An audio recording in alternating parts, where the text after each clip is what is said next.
Hello everyone, welcome back to our YouTube channel Bhavna education hub. तो friends, आज है हमारा प्रैक्टिस सेशन 24। तो चलिए शुरू करते हैं। 25 क्वेश्चंस देखते हैं। उससे पहले जो भी सेशन को देख रहा है लाइक कर दे, और चैनल पे जो पहली बार आया है उसको सब्सक्राइब कर दें। सो चलिए शुरू करते हैं सेशन 24। सो आज का पहला क्वेश्चन है हमारा स्पॉट द एरर का। इसमें देखते हैं हमारा एरर कहाँ है, स्पॉट करते हैं एरर को। आइए।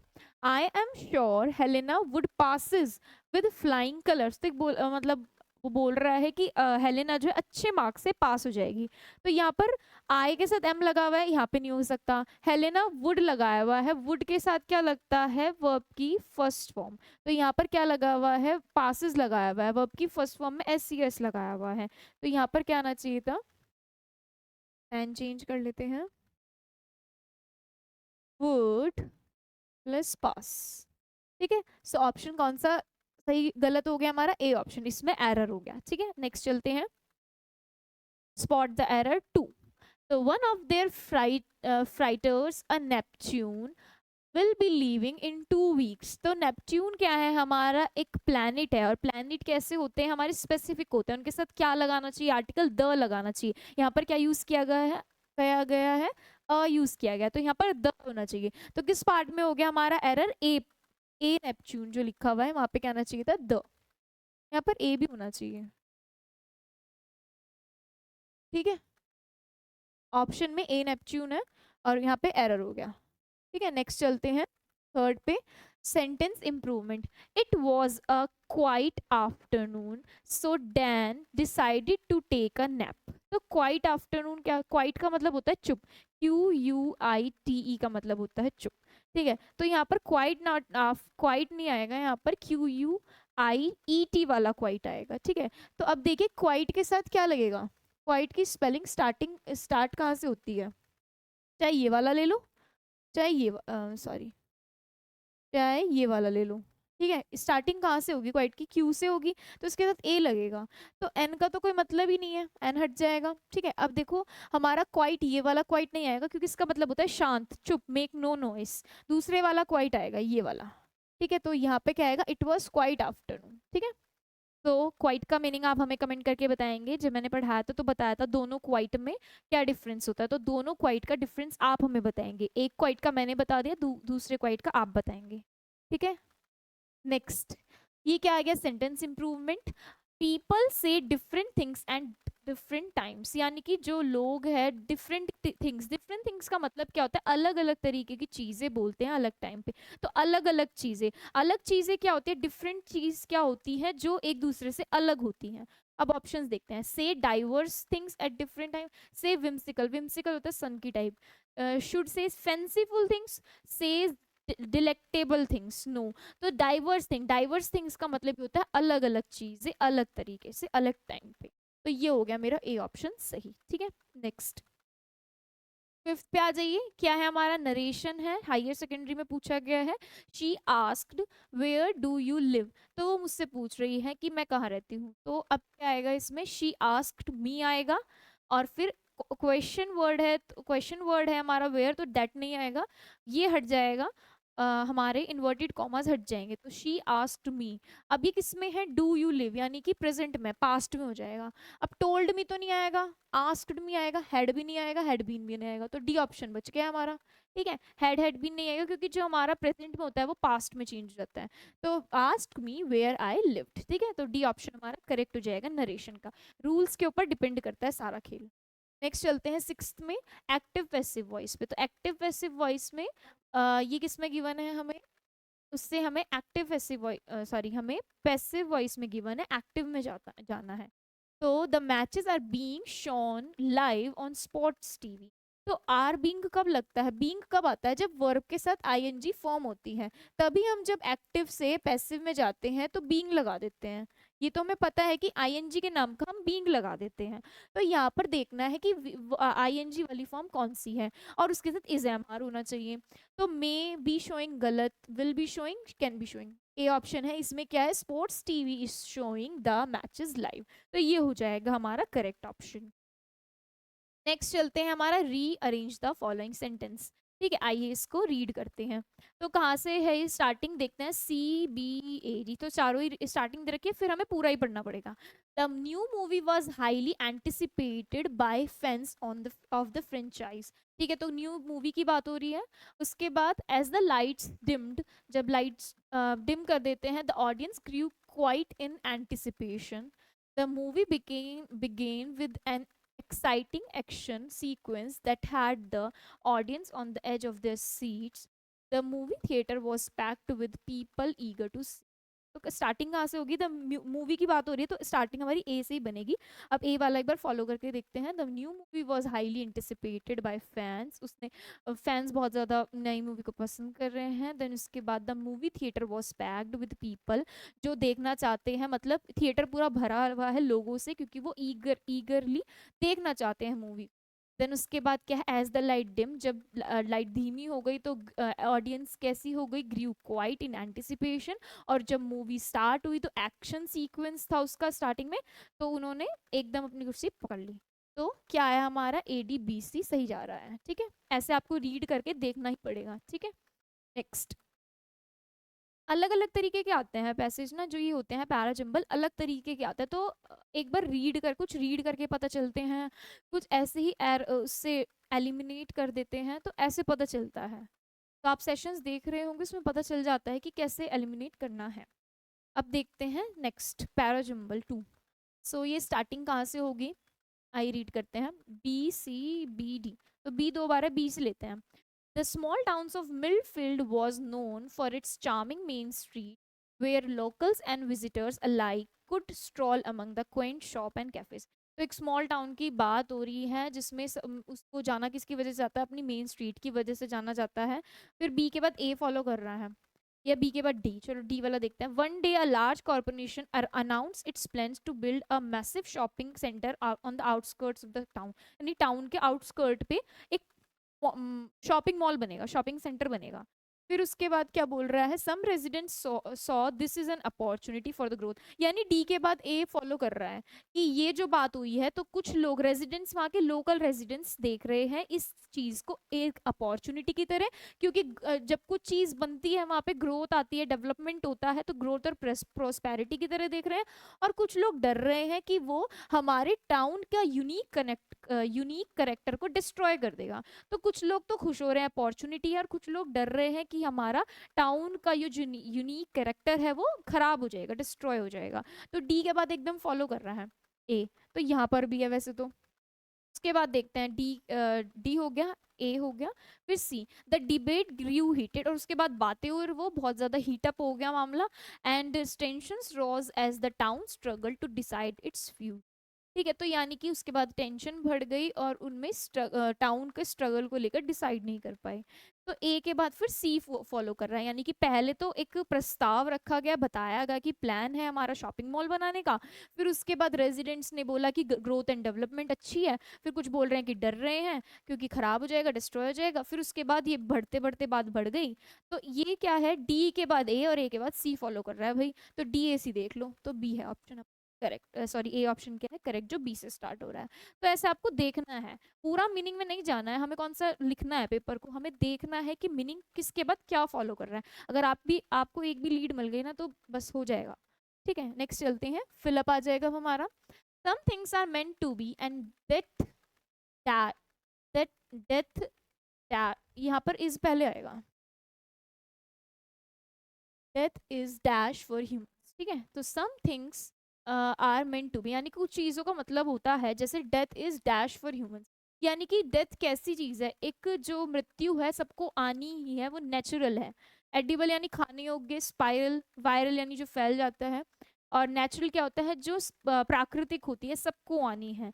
जैसे मृत्यु है वो सबको ही आनी है। ठीक है, तो नेचुरल हो जाएगा, death is natural for humans. Next, most times he's sitting alone, immersed in his own dash. तो इसमें क्या आएगा, तो इसमें ऑप्शन आएगा हमारा मोनोलॉग। मोनोलॉग का मतलब क्या होता है, जब हम अपने आप अकेले बैठे रहते हैं तो अपने आप से बात करते हैं, या फिर अपने ही बारे में सोचते रहते हैं, कुछ मन में चलता रहता है जो, तो मोनोलॉग का मतलब होता है वही। तो he is sitting alone immersed in his own monologue, यानी अपने ही बारे में चिंता या कुछ बातें जो चलती रहती है, जो अकेले बैठे आप और मैं महसूस करते होंगे, वही है बी ऑप्शन।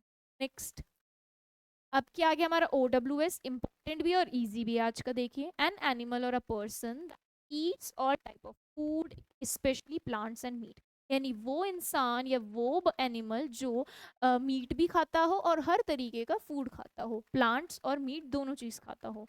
तो देखो, हर्बीवोर तो क्या होते हैं, जो क्या खाते हैं, प्लांट्स खाते हैं, जैसे क्या हो गया, डियर हो गया, काऊ हो गया, हमारी बफेलो हो गई। कार्निवोर क्या होते हैं, जो सिर्फ मीट खाते हैं, यानी कि दूसरे एनिमल को खाते हैं। कार्निवोर जैसे लायन हो गया, ठीक है, बियर हो गया। और ओमनीवोर क्या होते हैं, जो दोनों कर लेते हैं, दोनों खाते हैं। तो ओमनीवोर हो गया वो एनिमल और प्लांट्स, वो एनिमल और पर्सन जो दोनों खाते हैं। और वेजिटेरियन वो बंदा हो गया, वेजिटेरियन बता रहे हैं कि हम एक जो इंसान सिर्फ वेजीज खाता हो, मतलब वेजिटेबल्स खाता हो, वो एक पर्सन, सिर्फ इसमें पर्सन की बात हो रही है, जो पर्सन सिर्फ वेजिटेबल्स खाता हो वो वेजिटेरियन कहलाएगा। और जो नॉन वेज भी खा लेता है उसे नॉन वेजिटेरियन बोलते हैं। तो ये ऑप्शन नहीं आएगा, ठीक है, कभी कभी लग जाए किसी को कि ये भी आएगा। Next, one word substitution two, extremely beautiful, elaborate और इम्प्रेसिव। तो कौन सी चीज ऐसी है जो बहुत ज्यादा खूबसूरत है, एलैबोरेट है और इम्प्रेसिव है, इम्प्रेस कर रही है भाई।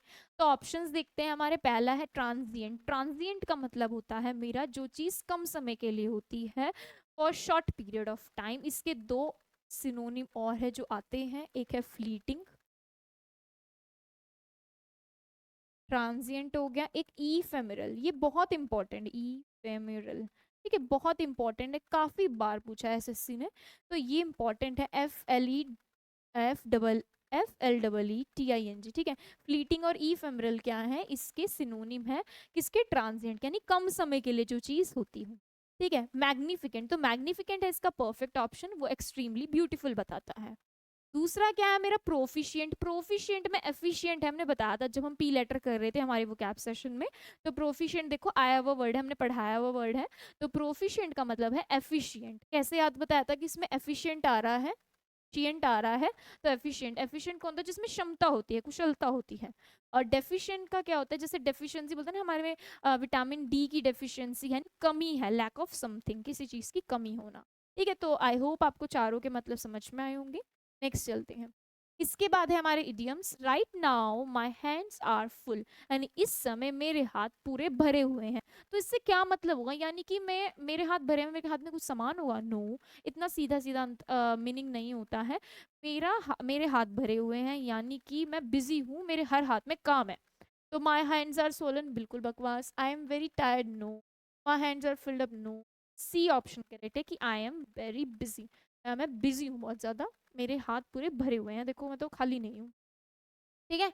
तो boil the ocean, next idiom है। बॉयल द ओशन का मतलब क्या होता है, try to do something impossible, यानी कि तुम ओशन को बॉयल कर सकते हो क्या, बताओ, ओशन को बॉईल कर सकते हो क्या, यानी पानी को, इतने समुद्र के पानी को बॉईल कर सकते हो, नहीं कर सकते, ये प्रकृति के विरुद्ध जाना है। तो try to do something impossible, ठीक है। तो ए ऑप्शन इसका करेक्ट हो जाएगा, बाकी ऑप्शन देखने ही नहीं है, सिर्फ सीधा सीधा मतलब याद रखना। जितने भी इडियम्स करा रहे हैं वो इंपॉर्टेंट है, क्योंकि पूछे गए हैं तो करते चलना। 15th क्वेश्चन देखते हैं, सिनोनिम आ गया हमारा। So the book narrated the athletes प्रोएस in a lucid manner. तो प्रोएस का मतलब होता है जो एक व्यक्ति में एक्स्ट्रा कैपेबिलिटी होती है कि वो चीज़ कर सकता है, तो वो होता है हमारा प्रोएस, ठीक है। सो प्रोएस का मीनिंग देखते हैं। Difficult situation, no. Affluent days, affluent यानी rich, rich days, no. Refined arguments, no. Exceptional mastery, यानी किसी की मास्टरी है किसी चीज में, कोई मास्टर है उस चीज का, यानी कि जैसे विराट कोहली हो गया, तो किसी तरह की भी बॉल डाल दो, वो जो छक्का चौका मारना ही है, तो वो उसकी मास्टरी है कि कोई भी बॉल डाल दो। तो ये क्या हो गया, प्रोएस क्या हो गया, एक टैलेंट हो गया। Next, she has become a familiar figure in the world of politics, ठीक है। तो सीपीओ का पूछा वो क्वेश्चन है, सिनोनिम है। तो फेमिलियर का मतलब बताना है, तो फेमिलियर फिगर बन चुकी है वर्ल्ड पॉलिटिक्स में, यानी कि जानते हैं, फेमिलियर का मतलब जानते हैं सब लोग। तो लीजेंड का मतलब क्या होता है, जिसने बहुत कुछ अच्छा काम किया, और लेजेंड है वही। एलिवेटेड का मतलब होता है जो कुछ ऊपर जा रहा हो, हाई पोजीशन पे जा रहा हो। नोन का मतलब जिसको सब जानते हो, तो नोन लग जाएगा इसका मीनिंग, बी ऑप्शन। नेक्स्ट, एंथोनिम बताना है हमें, आइए देखते हैं। What is the antonym of resolute, तो रेजोल्यूट होता है मेरे डिटरमाइंड, दृढ़ निश्चय जिसने कर लिया हो। जैसे न्यू ईयर पे लेते हैं ना, संकल्प लेते हैं कि भाई इस तो हम पूरे साल नहाएंगे। पहले तो ये रहता था हमारा कि इस साल तो पूरा नहाना ही नहाना है, इस साल सुबह उठना ही उठना है, जिम ज्वाइन करनी है, कोई भी जो स्ट्रीक लगा उसको ब्रेक नहीं करना है, तो वो रेजोल्यूशन लेते थे। तो रेजोल्यूट का मतलब होता है डिटरमाइंड, दृढ़ निश्चय, और दूसरा उसका उल्टा क्या होगा, एंटोनिम बताना है क्योंकि, तो यानी कि जिसका इरादा ऐसे ही रहता हो, डगमगा जाता हो। ठीक है, तो सीरियस, नो, सीरियस का मतलब सीरियस होता है। ब्रेव का मतलब क्या होता है, जिसके अंदर बहुत ज्यादा ताकत होती है, बोल्डनेस होती है। वेवरिंग का क्या होता है, ऐसे ऐसे, यानी कि ऊपर नीचे ऊपर नीचे, यानी कि जल्दी नहीं है भाई, वो मतलब कर नहीं सकता वो काम। ठीक है, तो वेवरिंग हो जाएगा इसका एंटोनिम। तो इस रेजोल्यूट का मतलब तो हो गया डिटरमाइंड, और इसका मतलब क्या हो गया, वेवर कर रहा है, यानी कि उसका डिसीजन क्या है, पक्का नहीं है। ठीक है, चेंज हो सकता है, चेंजेबल है। नेक्स्ट चलते हैं 18th की ओर।